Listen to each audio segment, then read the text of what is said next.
অ্যানাস কিচেনে আপনাদের সবাইকে স্বাগত। আশা করি সবাই ভালো আছেন। আজকে আমি নিয়ে এসেছি আপনাদের জন্য খুবই টেস্টি আটার হালুয়া। এই আটার হালুয়া কেউ একবার খেলে মুখে লেগে থাকবে।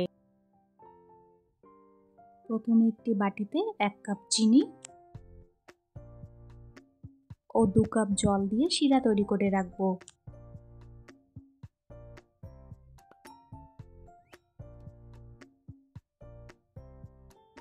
খুব একটা ঘন শিরা তৈরি করতে হবে না। চিনি গলে আসলে গ্যাসের ফ্লেম বন্ধ করে দেব।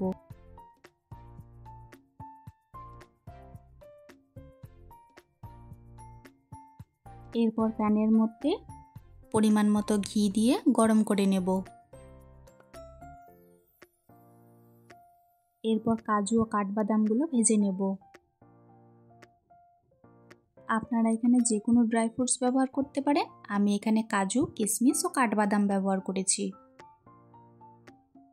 হালকা রং ধরে আসলে কয়েকটি কিশমিশ দিয়ে দিব।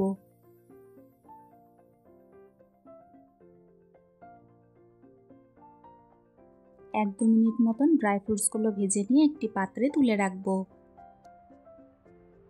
ওই ঘিতে 1 কাপ আটা দিয়ে দিলাম।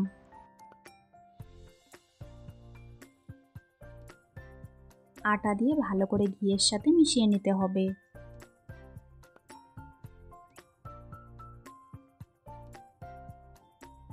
একটু সময় নিয়ে লো ফ্লেমে ভেজে নিতে হবে।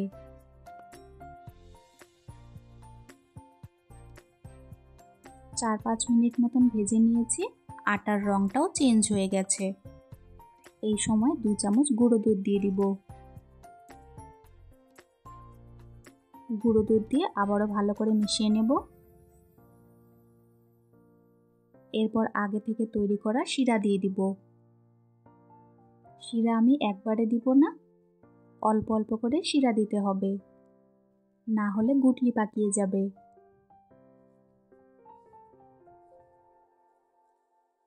আজকের রেসিপিটা যদি আপনাদের ভালো লাগে, আমার চ্যানেলটিকে লাইক, শেয়ার, সাবস্ক্রাইব করে আমার পাশে থাকবেন।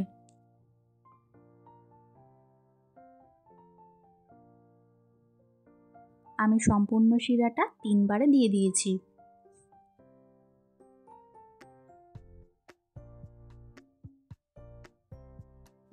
শিরা দিয়ে একটি স্প্যাচুলা দিয়ে অনবরত নাড়তে হবে। ভেজে রাখা ড্রাই ফ্রুটসগুলোও দিয়ে দিলাম।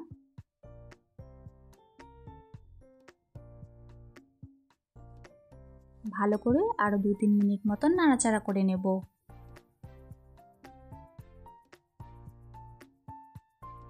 নামানোর আগে আরও 1 চামচ ঘি দিয়ে দিলাম।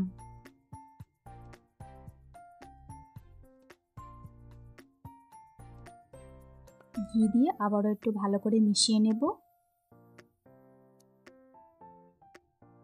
এই আটার হালুয়া দেখতে যতটা সুন্দর হয়েছে, খেতে কিন্তু অসাধারণ হয়।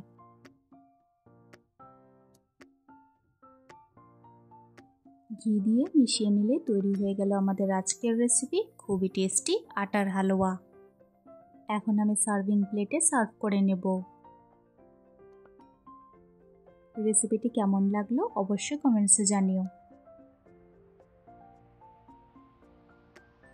সুজির হালুয়া তো অনেক খেয়েছেন, একবার না হয় আটার হালুয়া খেয়ে দেখুন। একবার খেলে কিন্তু মন ভরবে না। আজকের ভিডিও দেখার জন্য আপনাদের সবাইকে অনেক ধন্যবাদ। সবাই খুব ভালো থাকবেন।